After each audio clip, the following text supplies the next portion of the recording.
Olá! Você está vivendo junto com a gente um momento muito importante da comunicação da cidade de Amparo. E, claro, a sua companhia é fundamental. Começamos hoje uma nova era. A TV Flor da Montanha está no ar. Esse é um antigo sonho da Secretaria de Educação e da Prefeitura Municipal para garantir acesso à informação. Os principais pedagogos e especialistas em educação afirmam que a informação é o principal canal para uma educação de qualidade. Então esse é o nosso compromisso. Toda sexta-feira, a partir das 7 da noite, temos encontro marcado aqui no YouTube da Prefeitura. E você já deve estar se perguntando a como a gente chegou nesse nome, Flor da Montanha. E essa é uma história muito legal e foi feito de forma democrática. Ao longo das últimas semanas, os alunos da Rede Municipal de Ensino participaram da campanha para a escolha do nome. Na Peter Pan, a criançada até simulou uma votação, com cabine e voto eletrônico. A escola vencedora foi a Jacira Aguilardi, com o nome Flor da Montanha, que foi escolhido por uma comissão julgadora. Legal demais, né? E com certeza você já reparou que ao andar pela cidade de Amparo, tem muitas câmeras instaladas. E para onde será que vão todas essas imagens? Nós vamos mostrar para você uma super ferramenta de segurança.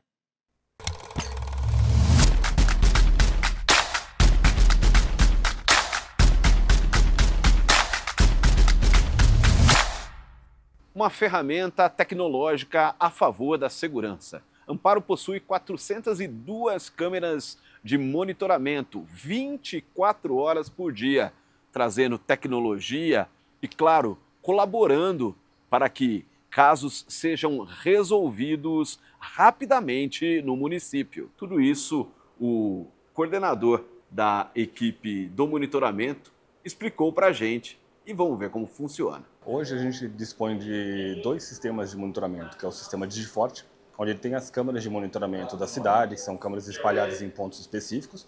Tá? Essas câmeras são móveis, elas têm rotina de vigilância, têm tecnologia de zoom digital e analógico, né? Que são tecnologias que ajudam a gente a identificar até placas, pessoas, né? E a gente tem o sistema Sentry, que é o sistema de monitoramento por placas, que ele tem em vários pontos espalhados pela cidade também, onde ele faz o reconhecimento das placas dos veículos que entram e saem da cidade. A importância da tecnologia é que a gente consegue trabalhar de uma forma inteligente, a gente consegue trabalhar na prevenção do crime, não só em cima do crime flagrante ou do crime pós-crime, que é quando a gente ajuda na investigação da Polícia Civil com as informações, e aí eles dão andamento nos trâmites que são cabíveis a eles.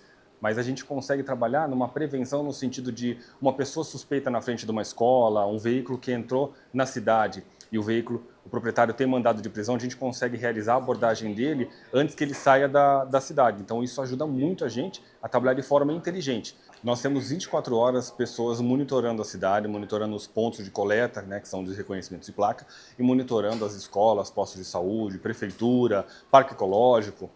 Com o nosso monitoramento, a gente consegue monitorar todo o evento, carnaval, evento de festival de inverno, os eventos que acontecem pela cidade, a gente consegue monitorar e com isso a gente consegue mudar não só o evento, mas a gente monitora ao redor do evento, onde as pessoas estacionam os veículos, deixam os seus veículos estacionados. Então isso consegue facilitar com que a gente consiga identificar pessoas suspeitas andando em determinados pontos. Consequentemente, a gente pede para uma viatura realizar a abordagem, lógico, com somente uma suspeita, né? Mas é através da suspeita que a gente às vezes consegue evitar um crime. E a Guarda Civil Municipal sempre busca capacitação, treinamentos, tecnologia. Claro, a importância do cidadão é muito grande quando há um tipo de ocorrência ou algum tipo de denúncia. O telefone é 153, 24 horas por dia.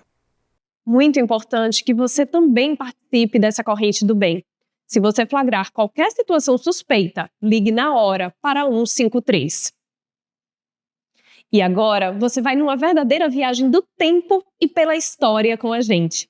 O nosso Museu Bernardino de Campos guarda verdadeiros tesouros. Vamos conhecer algumas dessas joias agora.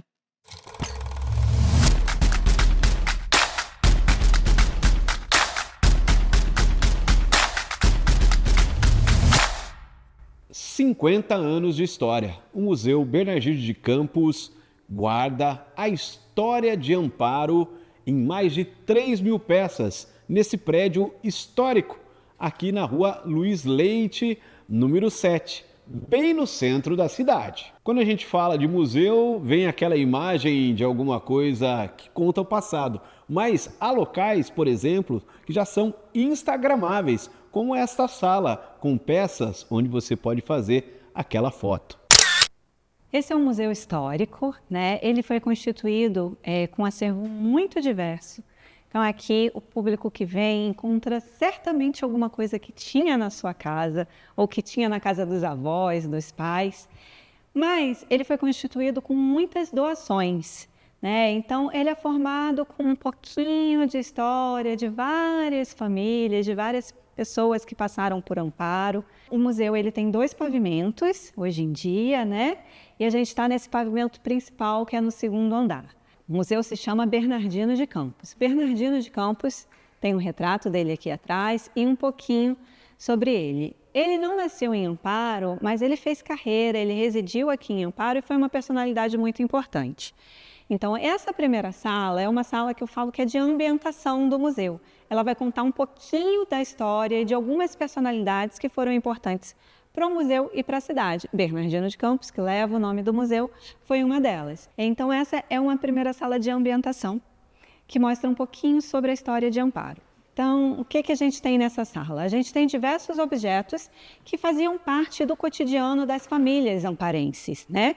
Objetos que foram doados para o museu. Então, aqui a gente encontra um pouquinho de cada coisa, como, por exemplo, a gente tem aqui uma sala com uma cristaleira, com objetos de uso doméstico dentro dessa cristaleira, né? Poltronas, sofás para a gente sentar. A gente tem ali atrás, né, um móvel que era muito característico, que você tinha perto da entrada das casas. Então, quando você entrava, né, o que você fazia? Você tirava o seu chapéu. Tanto homens quanto mulheres usavam chapéu. E aí você, em geral, despendurava naqueles ganchinhos ali, né? Então, são mobiliários que contam histórias de outras épocas, histórias de como as pessoas se comportavam, de como elas viviam, né? E temos um móvel aqui que a gente não pode fazer uma afirmação, mas que a história oral da cidade, a cada geração transmite, que é essa poltrona, esse sofá, perdão. Esse sofá aqui, ele pertenceu à casa do Barão de Campinas. E dizem, não estou afirmando, que Dom Pedro II teria sentado nele. Tá? Essa é a história que eu escuto desde que eu cheguei na cidade. Mas a gente não afirma porque não tem comprovação escrita dela. Então aqui a gente tem diversas obras de arte com predominância de quadros, né? Então a gente tem esculturas e tem quadros. E vocês podem ver que esses quadros eles não são muito grandes, porque já foram quadros feitos para ambientes domésticos, ambientes burgueses. Então eles enfeitavam as casas. A gente tem retratos, né, que eram muito comuns nesse ambiente doméstico, mas a gente tem também cenas religiosas. Então, em geral, assim, na sua sala de jantar, você tinha a última ceia, né, de Jesus Cristo. A gente tem cenas de cotidiano e a gente tem também um gênero que a gente chama de natureza morta, que é quando os artistas retratam flores, frutas, vasos, copos com vinho, essas coisas assim, a gente chama de natureza morta. E temos uma obra de arte que eu gosto muito pela peculiaridade dela. A gente tem, é da década de 1940, a gente tem essa pequena paisagem rural aqui, toda feita com penas de pássaros. Então, tem objetos muito delicados aqui e muito singulares também no museu, e eu recomendo que vocês venham visitar o museu. Todos os amparenses e visitantes e turistas que estiverem aqui também. O Museu Bernardino de Campos está aberto a público de quinta a domingo. E você, de repente que tem escola, grupos, também pode agendar os seus horários de terça e quarta-feira. Anote o telefone aqui no GC, converse com a equipe do Museu Bernardino de Campos e traga seus alunos para conhecer esse espaço que conta boa parte da história de Amparo. Agora fique ligado na agenda da zeladoria para a semana que vem. Nossas equipes de roçagem seguem os trabalhos no Córrego do Flamboyant, Centro e adjacências. Também estarão no bairro Marchiori, Chácara Porcelana, Vista Alegre, São Sebastião em Arcadas, Parque Itapuã e Silvestre 4. CAPES Jardim Brasil, Biblioteca Municipal, Casa da Memória e praças. As equipes de tapa-buracos estarão na Chácara São João e Quintas de São Tiago. A manutenção de estradas rurais estarão nos bairros Areia Branca, Barra, Barão do Café e Estrada Cachoeira em Três Pontes.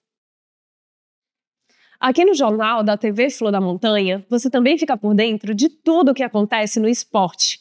E quem traz as novidades é ele, nosso repórter Moisés de Camargo.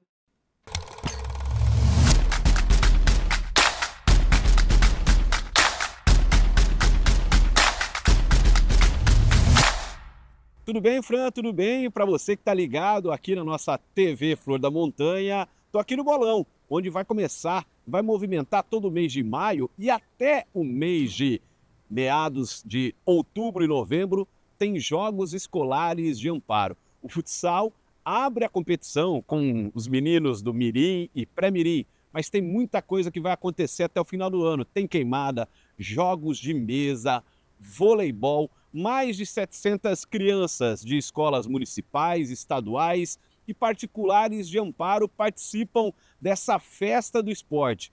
E é claro, uma movimentação que reúne o pessoal da Secretaria de Esporte e Juventude, a Secretaria de Educação, sempre promovendo o esporte e o congraçamento, claro, de pais que vêm para torcer e a criançada que vai para a quadra. E a gente vai trazer muita coisa dessa competição, que é uma das maiores do município, aqui em Amparo. E toda edição do nosso jornal, vamos ter um espaço mais que especial dedicado à educação e à literatura. Um quadro com contação de histórias, com os livros usados e sugeridos na rede municipal de ensino.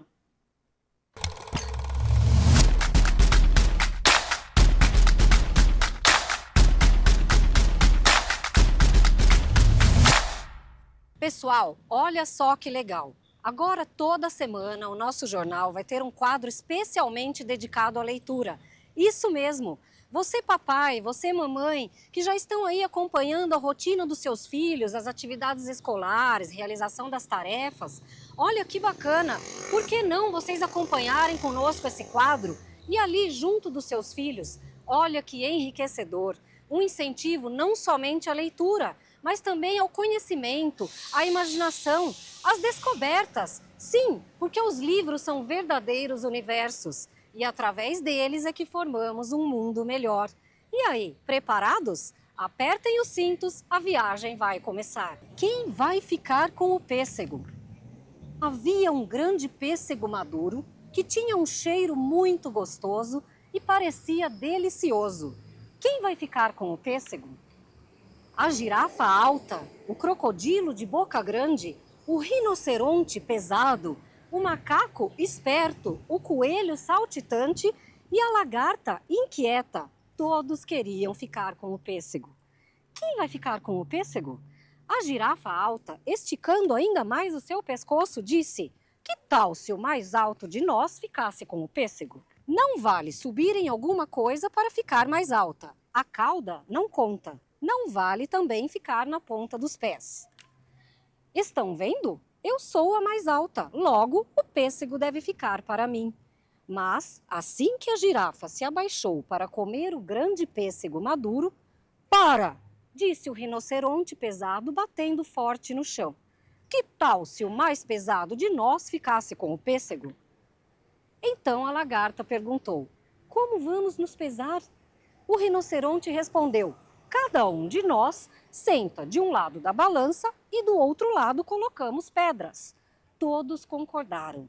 É uma boa ideia. Cada um dos amigos sentou na balança com pedras do outro lado. Estão vendo? Eu sou o mais pesado, logo o pêssego deve ficar para mim. Mas, assim que o rinoceronte caminhou até o pêssego maduro, besteira! Disse o crocodilo de boca grande, abrindo ainda mais a sua boca. Que tal se quem tiver a maior boca ficasse com o pêssego? todos os amigos mediram suas bocas para ver quem tinha a maior. Um deles disse: "A minha é maior." O outro disse: "Quem falou? A minha é a maior." "Estão vendo? Eu tenho a maior boca, logo o pêssego deve ficar para mim." Mas, assim que o crocodilo de boca grande abria sua boca para comer o pêssego maduro, "Espera!" disse o coelho saltitante, esticando ainda mais as suas compridas orelhas. "Que tal se quem tiver as orelhas mais compridas ficasse com o pêssego?" Dessa vez, todos os amigos mediram suas orelhas para ver quem tinha a mais comprida. O coelho, subindo no longo pescoço da girafa, mostrou suas orelhas compridas para todos. "Isso não é certo", disse o macaco esperto, pendurado de ponta cabeça, no galho de uma árvore. "Que tal se quem tiver a cauda mais comprida ficasse com o pêssego?" "Definitivamente, a minha é a mais comprida", disse o macaco, balançando orgulhosamente sua cauda. "Vamos ver quem tem a segunda cauda mais comprida." "Espera um pouco", interrompeu o crocodilo de boca grande. "Não tenho certeza de onde começa a minha cauda." "É realmente injusto", a lagarta, inquieta, inquietando-se ainda mais, gritou. "Por que o mais alto, o mais pesado ou o que tiver algo mais comprido deve ficar com o pêssego? Por ordem de altura, começando pelo mais baixo, eu sou a primeira. Por ordem de peso, começando pelo mais leve, eu sou a primeira. Por ordem de tamanho de boca, começando pela menor, eu sou a primeira. Por ordem de tamanho das orelhas, começando pelas mais curtas, eu sou a primeira. Por ordem de tamanho de cauda, começando pela mais curta, eu sou a primeira. Sou a primeira em todos os quesitos. Logo, o pêssego deve ficar para mim." Como pode uma lagarta tão pequena, com a menor boca de todas, comer um pêssego tão grande? Olha!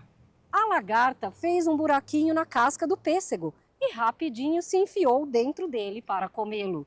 A lagarta, ao final, ficou com o pêssego. Gostaram? Me acompanhem a cada semana uma nova viagem no mundo da leitura. Pessoal, nessa história, os animais encontraram um grande pêssego maduro que tinha um cheiro muito gostoso e parecia delicioso.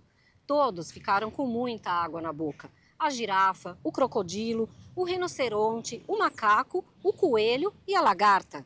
Mas quem vai ficar com o pêssego? Cada um deles tem uma ideia diferente para decidir essa questão, usando critérios de comparação de altura, de peso e outros parâmetros inusitados. Os personagens ensinam aos leitores como colocar as coisas em ordem crescente ou decrescente. E com essa história deliciosa, a gente termina o jornal Flor da Montanha. Queremos que você ajude a construir junto com a gente esse novo canal de comunicação. Suas ideias, sugestões vão ser muito bem aceitas. Entre nos canais de comunicação da Prefeitura e participe. Até o nosso próximo encontro.